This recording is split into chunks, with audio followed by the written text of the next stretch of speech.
وكن راضيا لا تسخطن لشدة كما الشوك لا يعطي الرحيق ولا العنب.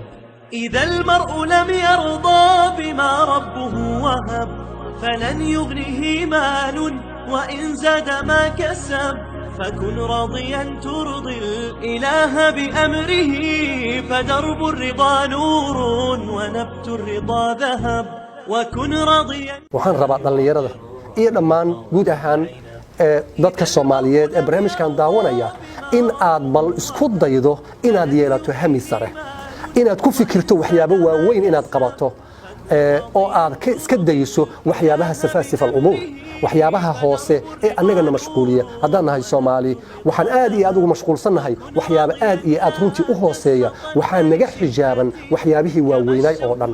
dadka waxaad arkaysaa qof saaka inta gurigiisa ka soo tagay sida uu fadhi ku dir u fadhiyo oo u doodayo cawada laabanaya asoo wax qabsan, qof jar iyo turub iska ciyaaraya, qof 24 saac ciyaar samaynaya, qof waqtigiisa oo dhan geliyay Facebook inuu wax mala yacniya oo xan iyo qabyaalad iyo wax hoose oo dhan oo safaasifal umuur arrimaha hooseeya ayaa islaamku ku siiyay. qofkaas umrigiisa oo dhan wuxuu ku baxshay waxyaabo wax uu ka faa'iidayo noloshiisa aysan jirin.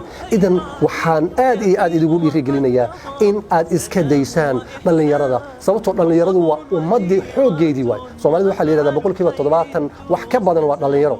taa macnaheedu waxa weeye dhalinyaradu hadday hagaagto wadanka iyo ummadda Soomaaliyeed oo dhan runtii way hagaagaysaa. idan waxaa la rabaa hamigaas sare qofku inuu yeesho, la iska daayo waxyaabaha yaryarka oo safaasifal umuur.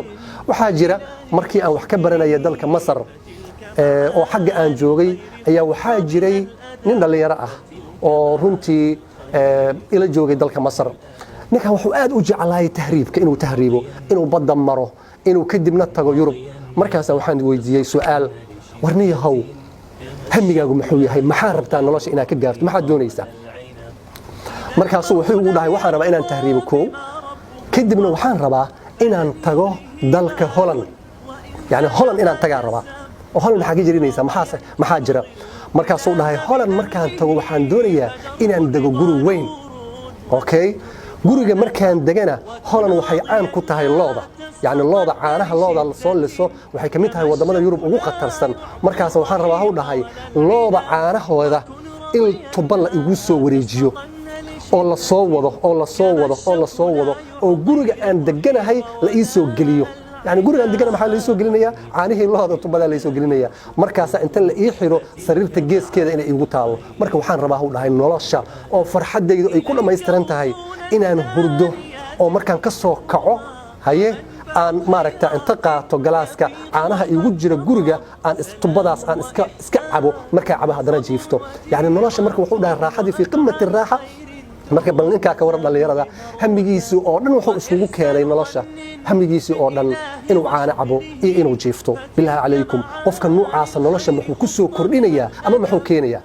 wuxuu la mid yahay dadka aan u bixiyay qofka caadiga ah. waxaa jira الإنسان العادي، إنسان كعادي وحاجة موقتها قاعدة اللي هذا قفكو أسيقو عادي أيو رشا، أسوء عادي أيو وينادا، أسوء عادي أيو جورسدا، أسوء عادي أيو المطلع، أسوء عادي أيو لنتا. معنى هذا محل ولا جيدا وقف نرشة وح وين أول تابن كلام كسو كردين.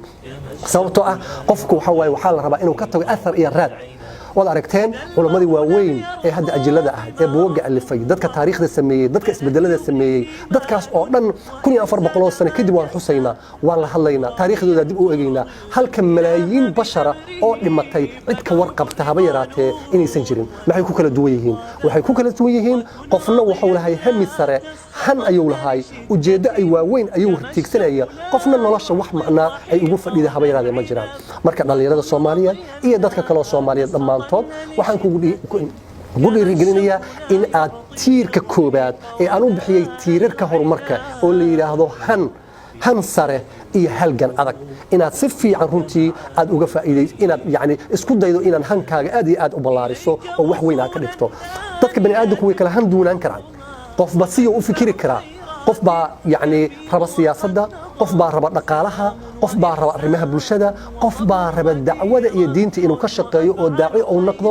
qof baa sayniska iyo teknolojiyada jecel qof kastoo kamid ilaahay wuxuu jeclaysiin karaa ma xuma yani qofba wuxuu jeclaan karaa isku uguma qasbano in hal shay qofku lagu wada dido hadda mesela Soomaalida oo dhan siyaasad unba isku riixeen qof kasto haddaan siyaasad laga hadlin maba jirataba war aaw dhaqaalihi war aaw bulshadii war aaw cilmigii war aaw dacwadii war aaw diintii war aaw wixii oo dhan waxa soo dhan dadku kuma socdaan waxa ku socda kaliya siyaasaddu waa hal qayb oo nolosha kamida waana muhiim laakiin waxa laga doonayaa dhinacyo kala duwan insaanku inuu ka fikiri karo hankiisa inuu geyn karo waxay ku xiran tahay habda waxa jecesha waxa rabta nolosha inaad gaarto ayay ku xiran tahay وكن راضيا لا تسخطن لشدة كما الشوك لا يعطي الرحيق ولا العنب إذا المرء لم يرضى بما ربه وهب فلن يغنه مال وإن زاد ما كسب فكن راضيا ترضي الإله بأمره